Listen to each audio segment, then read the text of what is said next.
Hello, today I am going to give you a tutorial of the Biomat experience so you can have the best experience possible. So if you come on over here, the first thing you're going to do is you're going to grab your headphones, make sure they're turned on.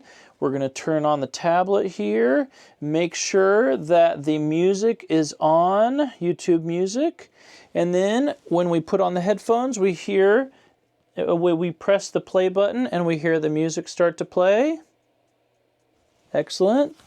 And then we're going to come over here, we're going to take off our shoes and put anything else we need on the counter. Make sure the Biomat is on. It usually should be ready to go and prepped. You can grab this little guy here, twist the timer and switch it to either high or low and put it right on top of your body.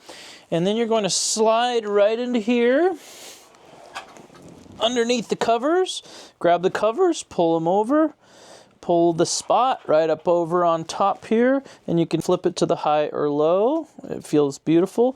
Put the headphones on completely and totally, and enjoy your experience for 15, roughly 30 minutes max. When you're done, click the button so that there's no light coming back out of here.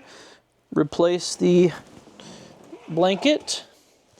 Also, if you would, rip off the little paper there, and then take the headphones and put them right here over the top of the tablet and put your stuff back on, grab it, remove all your trash from the room, and hope you've had a great experience and hope you're enjoying the Biomat experience. This is Dr. Fisher signing out.